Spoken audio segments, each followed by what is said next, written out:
in a week that probably, if you're an Xbox fan, just wouldn't end.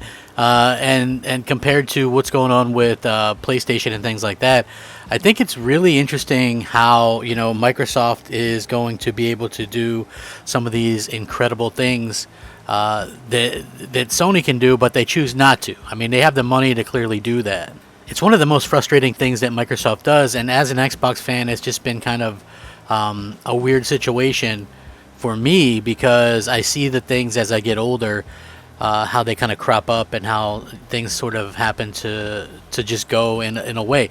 The reason I bought an Xbox and why I buy Xboxes is for Halo and Gears of War and things like that. And the sad fact of the matter is, as I've gotten older, it seems like Microsoft has gotten further and further away from what those games actually are and were. And so that's sort of unfortunate, to say the least. Now, when it comes to what Sony's doing, they're kind of doing this pretty amazing thing where they're able to really accomplish things by doing a more traditional type of way, and having a more traditional way about themselves. So I think that that's much credit to them, much credit for them being able to get these things out there and to be able to accomplish so many different things, and the things that Microsoft fans really want but are afraid to ask for. And I think that's something that really kind of grinds my gears, so to speak, given the fact that Microsoft really just does a kind of a piss poor job of listening to what fans actually want. And so many of these fans claim that they're all okay with this or that or the other thing, and then they end up really not being okay with it. So I find that to be a little bit interesting. But let's get into what this topic is about. It's going to be a great show. What's up, everybody? Crapgamer here with Crapgamer Reviews, back with another video. Thank you so much for checking it out. I really do appreciate it. Please like, share, subscribe. I would appreciate that as well. You guys have been, simply amazing, and I have to say, shout out to all the ones that have supported and continue to support and things like that. It's it's a rough road to travel, but we're gonna get there, and we'll continue to do what we have to do. So it's a fun time for me. I'm having a blast doing these videos, and hopefully this continues to do some amazing things. So hopefully that continues on. I'm having fun with it, so as long as I'm having fun, that's a good thing. Speaking of features, it looks like Sony has sent out a wave of emails that introduce a new feature for PlayStation 5 owners called Game Trials. Starting today, the firm is giving PS5 owners a chance to download certain first-party titles and try them out for free of charge for a limited time, and you get trophies with this as well. The first two games available are Death Stranding's Director's Cut and Sackboy: A Big Adventure. Now, the fine print within the email explains that in the order an active in-game trial, you'll need to head over to the PlayStation Plus store, to the PlayStation Store, and select the trial option that's labeled as free. Death Stranding Director's Cut will offer 6 hours of playtime, while Sackboy: A Big Adventure has a 5-hour trial. The timer starts as soon as you trigger the download, so make sure you've got some time to spare, otherwise you'll have wasted the opportunity. Accounts are limited to one game trial of each game. Since game trials are limited to PlayStation 5 titles, the PS4 version of Sackboy: A Big Adventure doesn't qualify for this free test. Now, your progress, save data, and trophies will all carry over into the full game should you choose to buy either title after the game trial expires. The game trials for Death Stranding Director's Cut and Sackboy: Big Adventure are available until midnight, October 28, 2021. And it looks like this is going to be something that they're going to continue to do with some of the other games as well. I think they could even maybe get some third-party stuff in there. I think that would be a very smart move. And, just being able to get out there and kind of accomplish some of these things that, people have been asking for makes a ton of sense.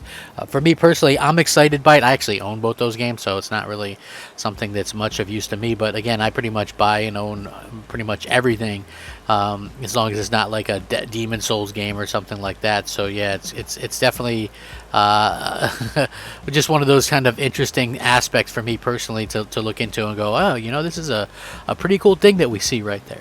I like that. It's interesting. And so, with all the stuff that's going on with the rumors and like Kojima working to trying to get stuff done with Silent Hill and all these games coming back and stuff, I think that's fantastic, and I'm excited to see where it leads, and I'm excited to see where Sony lands with all this stuff. To be honest with you, I think that I'm ready to kind of see what happens next, and I'm ready to see where they go with their first party, and just how they listen to the fans, and kind of get that kind of stuff taken care of, because I think that it's super important for Sony to continue to go out there and embrace what fans want, and to offer fans something special, in terms of what they get from the company. So I don't think they get enough credit for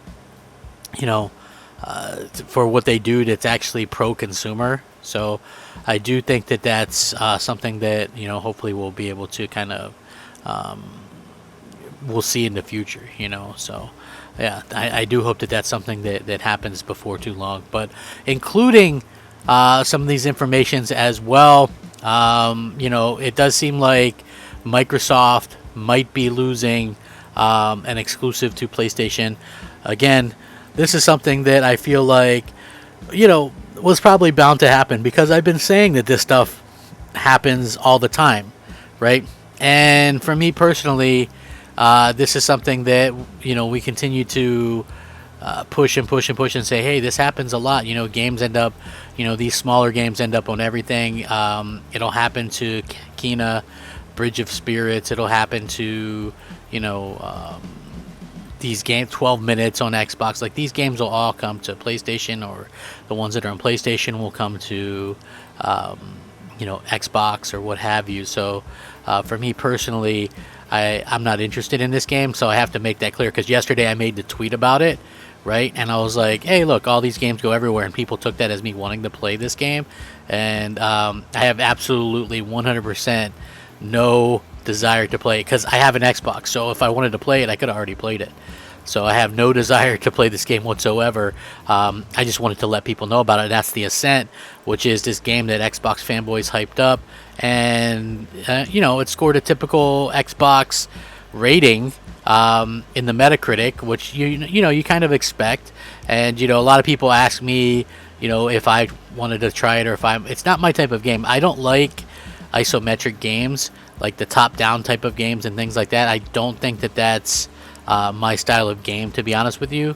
And I just hope that people understand that. Like, we all have different preferences and different types of games we enjoy.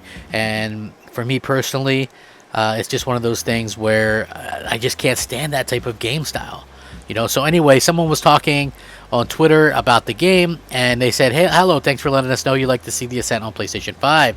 While we don't have anything to announce right now, we want you to know we hear you, and the team are aware of the demand for a PlayStation 5 version. Keep an eye right here to our Twitter for updates. So pretty much confirmation right there. Just like, Kena is going to end up on Xbox, and all this stuff, and it kind of is what it is. I know people really kind of like the exclusive things matter, but I also think even getting stuff first or early is super important going forward. So I hope that we continue to see some amazing things in the future as well from both these platforms. So hopefully we continue to see that. I'm looking forward to seeing even more of these. Let me know what you guys think. Are you a PlayStation fan who wants to play this game? I mean, I can't imagine that there's a ton of PlayStation fans that wanted to play this. It's sort of like the situation with the Medium, right? That came out on Xbox, and then people were playing it or whatever. But I can't imagine that there's a big there's a big demand for it, and so hopefully but if you do want to play it, that would be cool with me. I don't really particularly care one way or the other what you do. So anyway, with that being said, I will link this. You guys can check it out. What do you think about all this news? Are you excited about game trials? Do you think that's a cool thing? Do you want to see more games added to this than just the 2? I do think that it would be cool to be able to see a ton of games added to this, just for the fact that it makes sense to be able to have something where people can try stuff and maybe even earn some trophies or whatever. And then you might feel a little bit more included. You might feel a little bit more whatever it is, to kind of go out there and understand that you want to continue to play it. You might feel egged on, so to speak, to continue it and things like that. See, one of the downfalls for me for like for playing like a free game or like a game that you didn't pay for, you're not as invested And for me personally, I don't feel as invested in free games, and that's just me.